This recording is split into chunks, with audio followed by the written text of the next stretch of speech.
Hello, ça fait plaisir de vous revoir ce soir et bonsoir à toi Franck. Bonsoir. Ça va?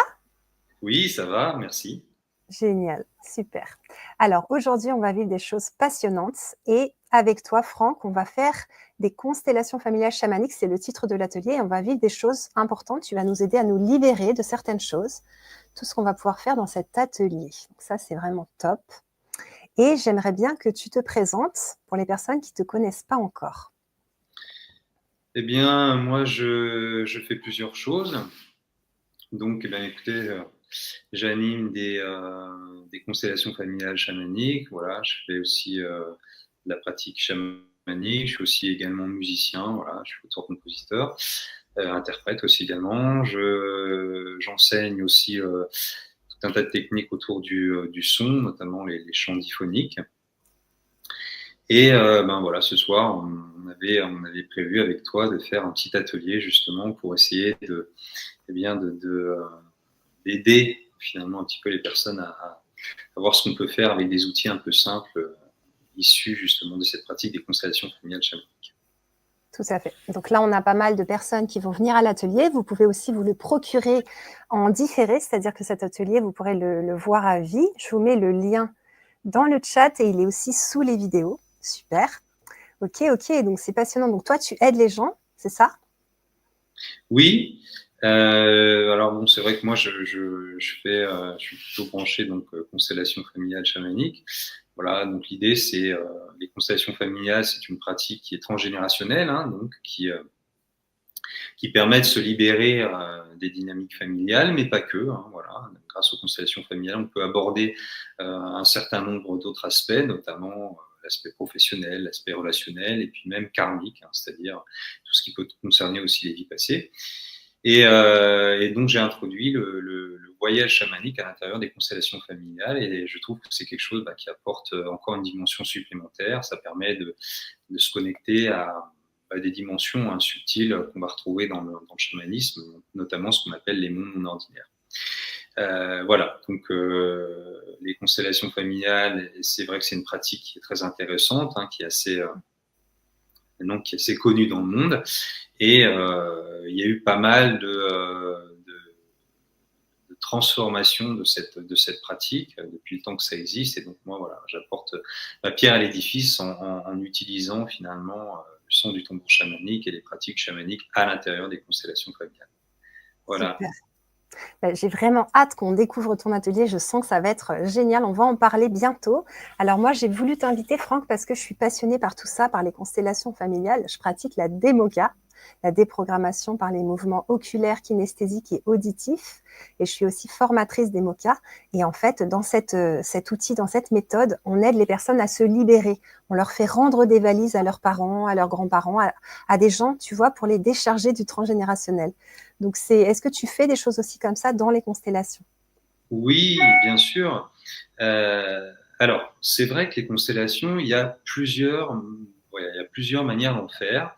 Euh, voilà, dans cet atelier, l'idée c'était de pas de faire une constellation familiale ou à proprement parler, mais c'est apporter en fait des éléments que je peux utiliser aussi à l'intérieur voilà, des stages de constellation familiale, et donc d'aborder cette pratique du transgénérationnel, et effectivement de faire des choses comme tu peux faire effectivement, c'est-à-dire rendre des valises. Alors là, on va pas le faire comme ça, mais on va voir qu'on peut faire ce qu'on appelle des coupures de liens, et que ce sont des choses qui sont vraiment profitables et qui peuvent vraiment aussi nous aider à mettre un pied dans cette pratique du transgénérationnel.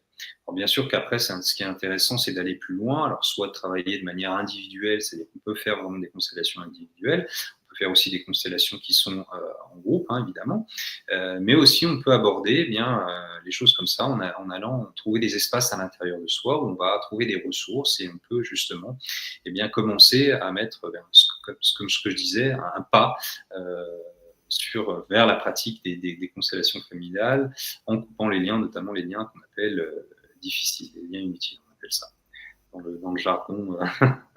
D'accord, ça marche. Voilà. Donc toi, tu donnes vraiment beaucoup de stages. Je vais mettre tes liens de ta page Facebook et de ton site pro pour les personnes qui aimeraient te contacter.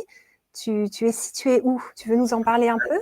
Oui, oui, oui. Alors moi, je suis dans le Var, donc à la presqu'île de Gien, donc à côté de Hyères, hein, c'est une commune de Hyères. Et c'est vrai que j'aime bien j'aime bien le sud de la France, j'aime bien voilà, animer des stages bien dans la région voilà, varoise, ou ça peut être aussi vers Aix-en-Provence, ça peut être en fait un peu partout. Ça va dépendre aussi des demandes et de ce qui se met en place. Et voilà, l'idée aussi, c'est de continuer à développer ça aussi à travers d'autres pratiques. Hein. Ça peut être aussi des pratiques qui sont liées au son, ça peut être des pratiques qui sont liées aussi au chamanisme, mais c'est de transmettre justement un certain nombre de pratiques en fait de bien-être, hein, et d'accompagner en fait les gens voilà, sur un chemin d'évolution grâce à cette boîte à outils, j'allais dire, dans laquelle on peut mettre un peu ce qu'on veut, mais dont évidemment un des supports, j'allais dire, préférentiels et la constellation familiale, qui pour moi est vraiment un outil assez extraordinaire. Ok, Voilà. merci, merci. Alors, on va très bientôt parler de ce qu'il y aura dans l'atelier, mais je te pose encore une petite question parce que ça me brûle les lèvres. Franck, est-ce que les enfants peuvent faire des constellations familiales chamaniques? Alors, moi, je travaille pas directement comme ça avec les enfants, bien qu'on puisse faire de l'énergétique, ce qu'on appelle de l'énergétique avec les enfants.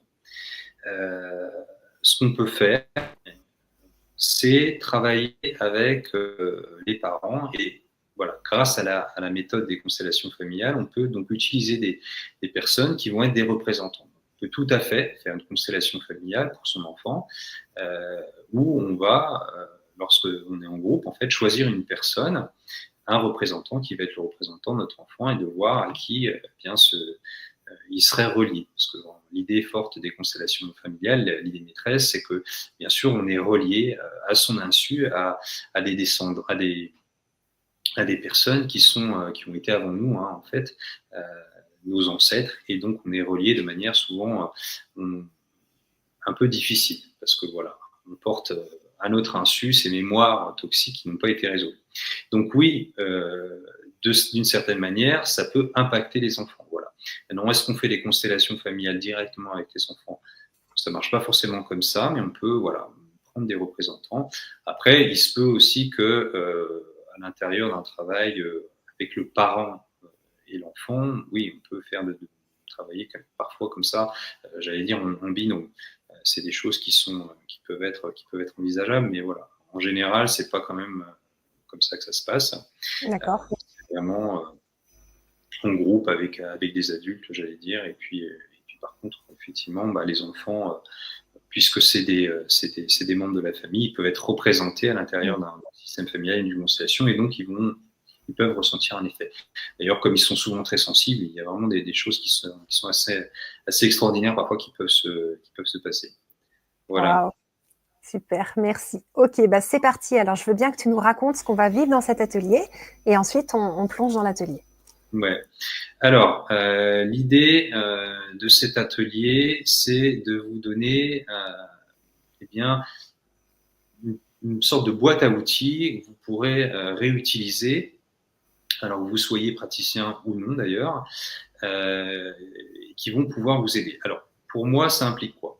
Ça implique d'abord ce que j'appelle l'énergétique. L'énergétique, c'est pour moi, hein, c'est pas le Reiki, c'est un certain nombre de pratiques en fait que je vais vous montrer tout à l'heure et qui vont vous permettre en fait d'harmoniser vos centres énergétiques, de lisser vos corps subtils, qui vont vous permettre aussi de vous ancrer, qui vont vous permettre de ce qu'on appelle élever votre taux vibratoire. Donc il y a tout un tas de pratiques, de techniques qu'on peut faire comme ça. Et c'est vraiment des choses qui vont être profitables, non seulement dans votre quotidien, mais qui vont être aussi profitables bien, si vous avez, par exemple, une pratique voilà, avec d'autres personnes. Ça peut être, par exemple, notamment avec des praticiens. Donc ça, pour moi, c'est un truc qui est assez essentiel. Je le fais aussi quand je fais des stages, c'est-à-dire que je commence mes stages comme ça, je peux les finir aussi comme ça. J'allais dire, quelle que soit la pratique. Parce que ça paye pas de mine, mais c'est vraiment quelque chose de puissant. Donc pour moi, ça, c'est vraiment quelque chose d'intéressant.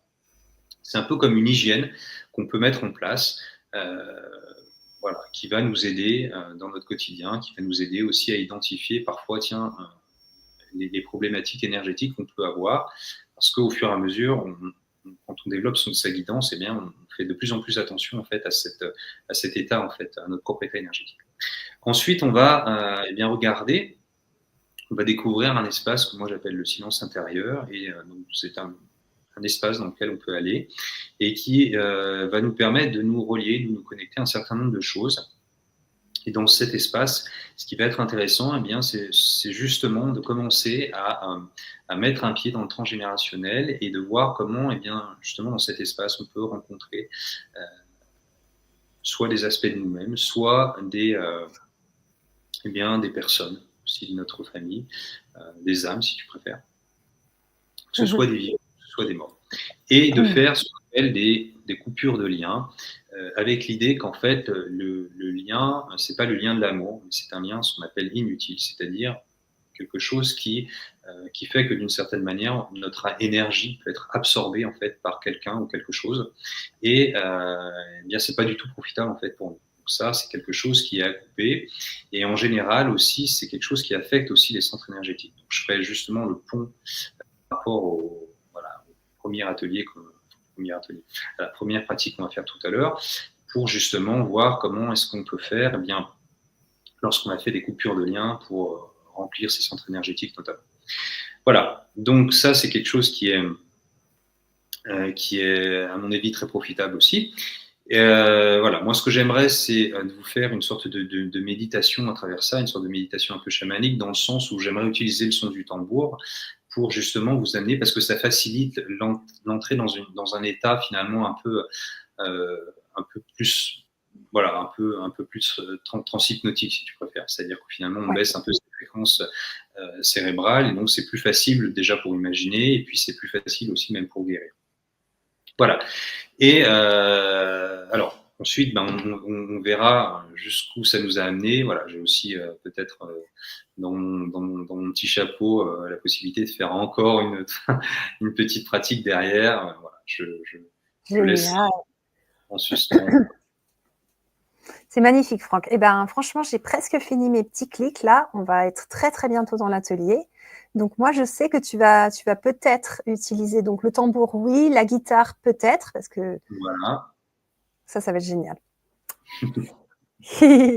Ok, donc vous pouvez nous rejoindre, vous suivez le lien et c'est bon.